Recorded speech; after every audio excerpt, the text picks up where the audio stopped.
This segment is sponsored by the Thumbs Up Guys. How is pain and suffering calculated in South Carolina? We've got Brandon Dawson and Jeffrey Ward here with more. Good to see you guys. Great to see you. Can we just address the matching off the top? Jeff and I coordinate all of our outfits every day. You guys have to text me and let me know ahead of time. Next time you'll be in on it too.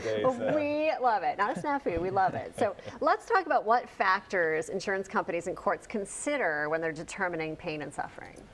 Yeah, so a lot of times pain and suffering is the most subjective of all things. So you have medical bills, very straightforward. Your hospital bill is $10,000. That's what you're entitled to get recouped for on the medical bill. The pain and suffering, obviously, is going to be really independent to you uniquely. I would always give the example of, if you were a big soccer player and Lionel Messi and you broke your leg, well, it's going to really impact your ability to play your sport of soccer. If Jeff broke his leg, he'd still be able to go to the office and work. And so they might both be very painful, but the suffering aspect of it would be a little bit different. Maybe on the lost earnings and things like that. So there's different ways to look at it. I'm sure Jeff can give more in detail there as well. Yeah, the main thing we like to do with any case on the pain and suffering side, and Brandon's right, it's very subjective. It is the most subjective thing. It's probably the thing you need an attorney for more than anything, because you're just basically telling the story of how this has affected your life. So it's not just your story. We love to talk to family members, spouses, other relatives,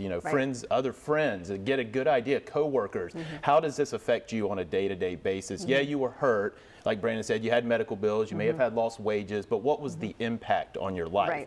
And that's ultimately a question for the jury. The jury would hear everything pre-suit. You're trying to explain to an adjuster, this is what a jury is going to award based on these factors, based on these affidavits we've got from eventual witnesses. But it is so subjective, it is case by case, and it really just depends on what all you went through throughout the entire process. Now, you keep saying subjective, so this question might be a moot point, but I was going to ask, is there a formula or some type of equation that you can at least get a starting point or plug things in? The only equation I would maybe think of is a per diem analysis. So, you think about it, every hour on the hour, you're awake for, 16 hours a day dealing with this. Or sometimes you go down to the minute. What is it worth per minute? Is it $5? Is it $10? And then you extrapolate on that while you're getting better.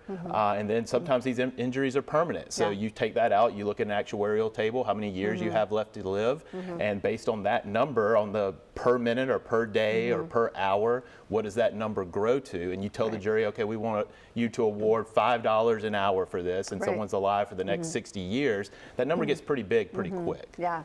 You told the example of the soccer, how it wouldn't impact you as much if you hurt your knee. Anything else in personal injury cases? Any other stories or examples? Yeah, great. I mean, Jeff kind of went into it, but we've had some very serious traumatic brain injury cases where the spouse is saying, well, now I'm having to care for my wife, right? It's a little bit different, but that goes into this storytelling. It really is the art of storytelling when you get into pain and suffering. And how is that impacting them as a parent? We've seen people go from having pretty long fuse with their kids to, after a traumatic brain injury, then their fuse might be a little bit shorter with them. Maybe they're a little bit more forgetful. Maybe they can't drive the kids anymore. So there's some examples like that you'll see. All right, guys, that's why we need you. For the viewers at home, what's the best way to find you? I mean, all of our social media, Thumbs Up Guys. You can go visit our website, inpain.com. Give us a call, 885-8000. Can't remember any of that. Just Google Thumbs Up Guys. Yeah, you'll pop right up. Guys, always good to see you again. Thank you so much. We're going to take a break. We've got more Low Country Live right after this.